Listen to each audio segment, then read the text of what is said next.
Not gonna lie, this video is kind of weird to name, because most of the time when I talk about games like Super Paper Mario or the Thousand Year Door, I say that these types of bosses are chapter bosses, because they're bosses at the end of the chapter. But in Origami King, there are no chapters, there's just worlds, so do they call them the world bosses? Well, no, that sounds real dumb, so I'm just gonna call them the main bosses. And these 7 main bosses are pretty enjoyable, so it was kind of hard to rank them, but of course, I did get a ranking for you guys. And I'm probably gonna be judging them on how fun they are, how complicated they are, and surprisingly, how threatening they are. I kind of realized that that's definitely a reason I was ranking some of them higher than some of the other ones that were just not as threatening. And of course, I am still trying to hit 1,000 subscribers before summer break hits, so if you know a fan of the Mario RPGs, or you're not subscribed yourself, please subscribe, or please tell that Mario RPG fan to subscribe. I'd really appreciate it. But of course, let's get started on this video. I like Hole Punch as a fight, but there's only really one main positive, and I'm just gonna get it out of the way. I think that the attack that takes away your max HP and actually halves it is really interesting and threatening, and I think it works really well. Hole punches you, it takes part of your body, and it just halves your max HP, which means you can't heal above that. I think that works really well, and it's really threatening. You do this twice, which reduces your HP down to like 40, which is really scary, because obviously these bosses do a decent amount of damage. But other than that, Hole Punch is boring. Really boring. Probably my biggest complaint about it, but because it's so boring, it just becomes forgettable. I mentioned this in the world ranking for Origami King. Hole Punch is the most forgettable main boss in my opinion, and it's just because there's not a unique concept that really sticks with me. I was able to really pinpoint each boss from each world, except for this boss, and it's just because it's boring. The only concept here for damaging it is just hitting it by its rubbery side. That's it. That's the only interesting concept about it.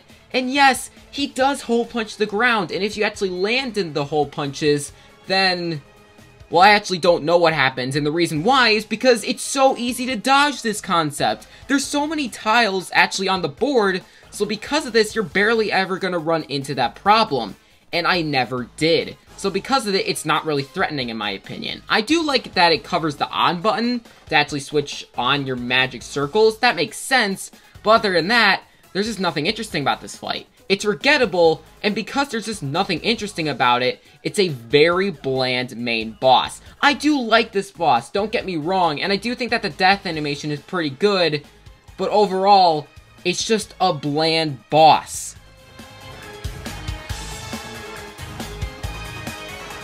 For a first boss, I think Color Pencils actually works decently well, and I feel like it's just a better version of Hole Punch. Think about it, all the concepts that Hole Punch has, Color Pencils also has, but just executes it better. Think about it, for Hole Punch, you have to hit him on the backside. It does more damage, and obviously, it's just less durable. Here, instead of just randomly hitting him on the backside when it does more damage, you have to close the lid with either your hammer or the 1,000-fold arms. This works better because when you close the lid, it does a crap ton of damage with all the missiles exploding. It's more creative and more unique. And how about the concept where hole punches the ground? Here with Color Pencils, there's a lot of missiles where they're just pointed at different parts of the battlefield. This works better because Hole Punch, when it does this, most of the time, it's just not as spread out. But with Color Pencils, it's way more spread out, and since you don't have as much experience, you're probably going to get hit by 1 or 2. Not all of them, but you're definitely going to get hit by some of them. And because of that, it works. It doesn't get taken off a ton of HP, but I think it just works better in my opinion. And also, when it charges up, I think the attack is just more creative. It fires all the Color Pencils at you, which is really scary. And the other thing is that you have to use the 1,000-fold arms to grab onto them and just smash them into the case, which is way more satisfying. And because of that, I think that Color Pencils is just a more enjoyable fight than Hole Punch. But it still uses the exact same simple concepts, and that's why it's still low. This boss is still simple, but at the very least, it's the first boss, so it does make sense. But at the end of the day, it's a simple boss compared to all the Origami King bosses. So because of that, it has to be at number 6.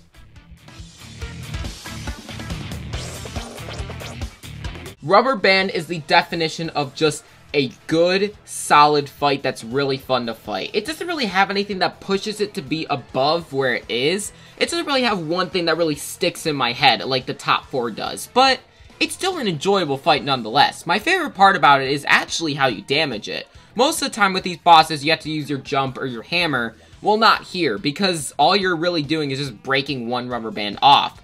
Instead, you have to use the 1000 fold arms and pull on the rubber band's hair. And what this does is that it pulls off a ton of rubber bands at once, which is really satisfying and really creative, and, of course, unique. This works really well, and it makes it a really enjoyable fight. I also think the attacks are pretty good, and I do think that replacing the up arrows and the down arrows with rubber bands is a nice touch. It doesn't really add anything unique to it, but it is just a little design feature that I do enjoy. And that's the thing about it. I do enjoy this fight, but there's just nothing that's extremely unique that just wants me to push it higher. The top 4 just has one thing, at the very least, that just makes it a really enjoyable fight, or something that just sticks in my head. For me, with rubber bands, there's nothing really there. Yes, I do enjoy this fight quite a bit, but because there's just nothing that sticks in my head really about it, it has to be at number 5. Stapler is a really enjoyable boss fight. We're probably going to be jumping up a tier because Stapler is just so fun to fight. It has really good attacks. All of its attacks in this fight are really hard to dodge and really threatening. Especially its ultimate attack, where it takes all the staples that are actually left inside of them and just staples you like crazy, doing at the very least 50 damage, which is ridiculous. Even you having an amount like 200 HP, you're still going to be dealt a lot of damage, which is just amazing and really threatening. And not only does he have really good attacks, he also has... Wait, to be honest, this boss only has really good attacks. It's why it's only at number 4. I really enjoy the attacks, don't get me wrong, but that's all that Stapler really has in my opinion. Aside from the really satisfying death animation, where you have to basically crack his back, which is really satisfying and really fun to do, but other than that, the concept is non-existent. The only thing that's really there is that you have to jump on him to get rid of as many staples as possible, but that's it. There's not really a concept after that. So because of that, it does get a bit boring. So I feel like on replays, this boss is just going to get worse and worse and worse because I'm just going to get really good at the attacks and just not as, I guess, impressed by the ultimate attack. So because of this, I do enjoy the Stapler boss now, but I feel like on more replays, I'm just going to enjoy the boss less and less and less. I really enjoy the boss now, and I really hope it stays, but I don't think it will, and that's why it's at number 4.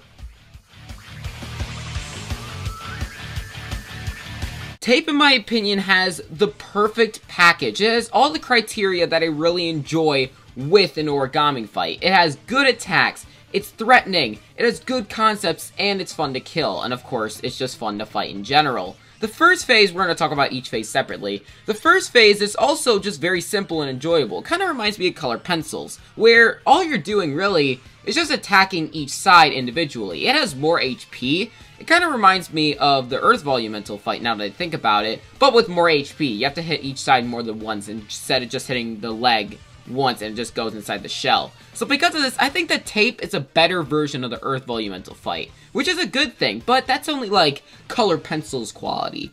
What makes it at number 3? Well, we have to talk about the second phase. The second phase is the most enjoyable part about this fight. It tests your skill with Origami King, because it just tapes the whole battlefield in a certain way, and you can only move it in that certain way that it actually allows you to, because sometimes it just restricts some of the ways that you can move it, which makes your brain really think. You're going to be wanting to use Toads and buy some time, because it's going to take a while. And let me tell you, using the 1000 fold arms just to pull the tape out of the tape roll is so satisfying, and it's a really fun way to kill the boss. I really enjoy this fight, and I think it's just really fun. And I do think that even if it gets really overwhelming when there's just a ton of tape on the floor, at the very least the developers gave us the option to just use the fire volumental just to burn all the tape. And in my opinion, I think that was the perfect balance. Tape is a really enjoyable fight.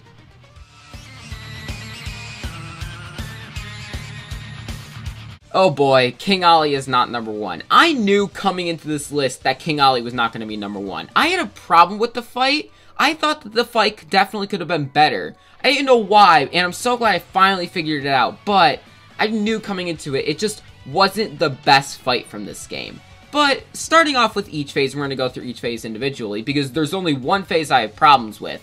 Let's talk about the first phase though, which is easily my favorite phase. I really enjoy this phase. You're basically just fighting the Volumentals again, but they took all the really good and unique parts of each one. And it's really enjoyable, especially the Earth Volumental in my opinion, because you didn't actually use a Volumental to take out the Earth Volumental, because you didn't have any yet. So that means that you had to problem solve and really think which one you had to use. The correct answer is the Ice Volumental, which makes sense, but I never actually thought that at first. I think I used the Fire Volumental, which messed me up badly, but I really enjoyed King Ali in this phase, especially because they took the best things from each Volumental fight, like the Water Spouts from the Water Volumental, or the Ice Maze from the Ice Volumental. Really enjoyable stuff. I really enjoyed this phase. Then you go on to the second phase, which is also pretty enjoyable. It wasn't as good as the first phase, it was kind of just like a sumo, but I really enjoyed Bowser's integration and Mario's role. And especially that last one, where King Ali summons a Thwomp, and you just have to whack with your Joy-Cons as fast as possible before the Thwomp crushes you. And it's really satisfying, and it's really cool. But then there's the third phase. The third phase is a good concept. Olivia summons the final magic circle, and King Ali mixes it up.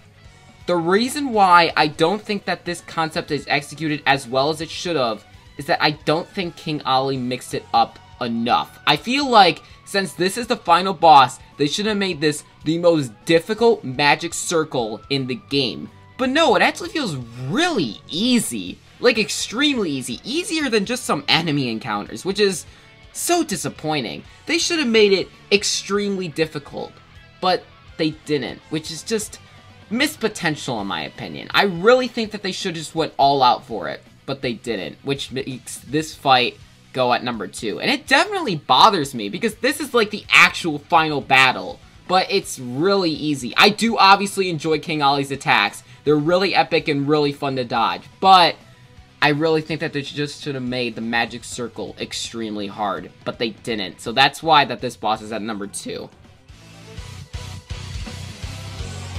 Scissors is one of my biggest highlights when I replayed Origami King. I'm not kidding.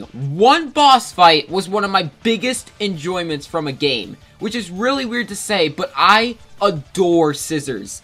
Here's one thing, only one thing that puts it at number 1, and it's that once Scissors takes its Scissor Guard off, or you break it, its attacks one-shot you, which is really intense, but you don't dodge it by blocking, you dodge it by jumping over its attack, which is really stressful because he can fake you out. He can do it early, or he can do it completely normally, and it's really stressful. And here's the thing about it. Now, every single time I fight Scissors, I break the guard intentionally, because when you do that, it makes the fun just rise up so much more than if you just kept the guard on or using the Ice Volumental. I know the way I just said that's less fun is the right way to defeat him, but even when I did it my first time, I broke the Scissors Guard because I wanted to. And it's just because I thought the 1000 volt arms does the most amount of damage in the game, which it does, so I might as well just do the most amount of damage. Well, I didn't actually know that that's not how you do it, but I actually enjoyed the fight more when I did it that way. And that's really impressive. I adored this fight, and every single attack that one-shots me will stick in my head. This is one of the most memorable and most enjoyable times I've ever had in Origami King. I love the Scissors fight. Wow, I've never been so passionate while talking about office supplies. Jeez. Thank you guys for watching this video. My next video will also be on Origami King, probably. I'll see you guys in the next one. Again, I am trying to still hit 1,000 subscribers before the start of summer break, so if you guys please could subscribe, I'd really appreciate that. But other than that, I'll see you guys in the next video.